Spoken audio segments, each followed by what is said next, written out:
आणि ते डिझेल आता कॅनमध्ये मिळणार नाही अशा सूचना तहसीलदारांनी दिल्या. हो, मग ती सूचना मिळाल्यानंतर आम्ही त्या संदर्भातच माननीय तहसीलदार साहेबांची भेट घेतली आणि त्यांच्या लक्षात काही मुद्दे आणून दिले की जर व्यावहारिकदृष्ट्या विचार केला तर शेतकऱ्याला शेतातून पंपापर्यंत ट्रॅक्टर आणायला काही लिटर डिझेल चाललं ते, शिवाय त्याच्या कामाचा खोळंबा होईल. आणि दुसरा विषय असा होणार, त्यांनी लाईन लावली म्हणजे वाहतुकीला सुद्धा अडथळा निर्माण होणार आहे.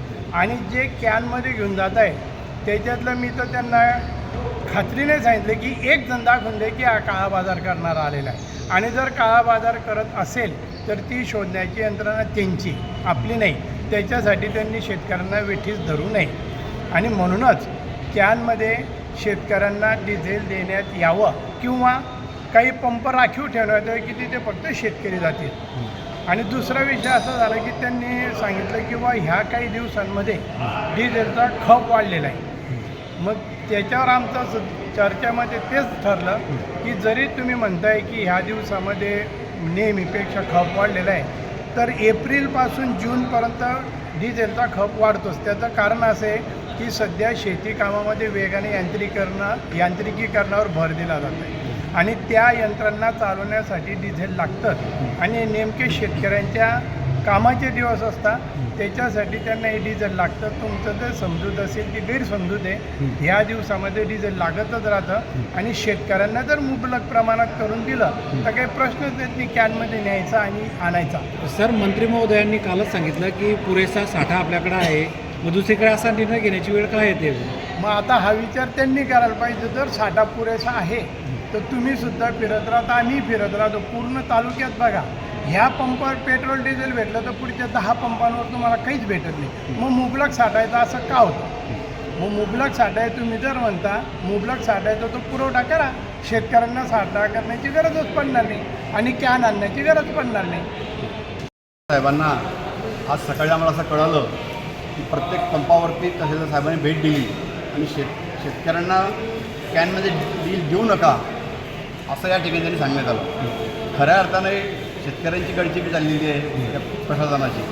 डिझेलच्या बाबतीत असं सरांनी सांगितल्याप्रमाणे की शेतीची कामं सुरू आहेत, नांगरटी वखरटी पेरणीची लगबग आता सुरू असताना शेतकऱ्यांना डिझेल जास्त लागणारच आहे. असं असताना या जाणीवपूर्वक या ठिकाणी साठेबाजी कोणी करतं आहे या नावाखाली, तसं पाहिजे तर शासनाकडे डिझेलचा साठा उपलब्ध नाही. पण या ठिकाणी मी खोटं सांगतो की आमच्याकडे साठा उपलब्ध आहे. जर तुमच्याकडे साठा उपलब्ध आहे, आज पेट्रोल पंपवाल्यांनी जर तुमच्याकडे मागणी केली डिझेलची, आज मागणी केल्याच्यानंतर त्यांना 3 दिवसानंतर त्यांना डिझेल मिळतं आहे. जर तुमच्याकडे साठा उपलब्ध आहे, आज मागणी केली तर उद्या तुला लगेच डिझेल टँकर यायला पाहिजे, पण ते येत नाही. त्यामुळे या ठिकाणी रांगा लागलेल्या आहेत. म्हणून या ठिकाणी शासनाचं जे धोरण चाललेलं आहे, आज या ठिकाणी शासन या ठिकाणी फेल झालेलं आहे. परंतु त्यांचं पाप लपवण्यासाठी या ठिकाणी मंत्री महोदय म्हणतायत की या ठिकाणी साठेबारी करताय, शेतकरी कॅनमध्ये डिझेल घेऊन येत आहे. म्हणून शासनाचं पंतप्रधानाचं पाप लपवण्यासाठी हे स्टेटमेंट देत आहे. या ठिकाणी शेतकऱ्यांना काही देणं घेणं नाही. शेतकरी इतका हतबल झालेला आहे. आज प्रत्येक गावामध्ये प्रत्येक माणूस आज आम्हाला फोन करतोय की काही करा, आम्ही डिझेलची लाईन लावा. प्रत्येक सरांना फोन करतात, आम्हाला फोन करतात. मग असं असताना त्यांनी डिझेल मिळत नाही म्हणून फोन करताय ना. आज प्रत्येकाचे कामं अपूर्ण आहेत, कुणाची काम पूर्ण झाली नाही. फक्त 50% शेतकऱ्याचे काम पूर्ण झालेले आहे. नेमकं आता काय निवेदन दिलं आणि काय मागणी दिली? आज या ठिकाणी निवेदन दिलेलं आहे की तुम्ही शेतकऱ्यांना कॅनमध्ये जी बंदी घातली ती बंदी उठवावी, शेतकऱ्यांना कॅनमध्ये डिझेल नेऊ द्यावं. त्यानंतर प्रत्येक जे पंप आहे, आज या ठिकाणी जामनेर शहरात जे पंप असलेले 50% पंप तुम्ही शेतकऱ्यांसाठी राखीव करावेत, ही आम्ही या ठिकाणी मागणी केलेली आहे. आणि शेतकऱ्यांना जे तुम्ही म्हणता की फक्त एका कॅनमध्ये 1000 रुपयाचं डिझेल द्या, 2000 डिझेल द्या, तसं न करता त्यांना जे लागेल तर डिझेल तुम्ही त्यांना दिलं पाहिजे. वाटलं तुम्ही त्यांना चेक करा की हा शेतकरी आहे किंवा नाही, ही जबाबदारी प्रशासनाची आहे.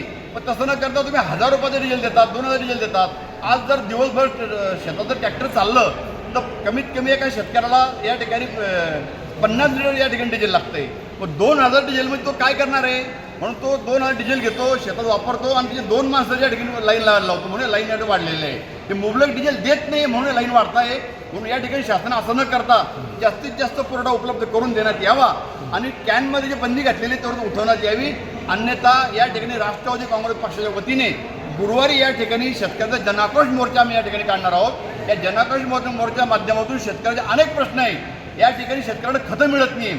खताची परिस्थिती अतिशय दयनीय झालेली आहे. शेतकऱ्यांना या ठिकाणी खतं मिळत नाही आहे. आणि ते मिळत आहे ते अधिक चढ्या भावाने मिळतंय. लिंकी पद्धतीने मिळत आहे आणि वाढीव भावाने मिळत आहे.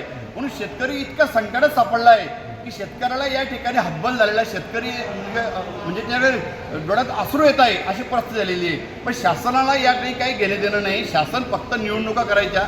आज हा डिझेलचा साठा आपण जर बघतोय, या ठिकाणी जेव्हा अमेरिकेने युद्धाची सुरुवात केली त्याच वेळेस शासनाने जर याचं नियोजन केलं असतं तर ही परिस्थिती शेतकरी आली नसती.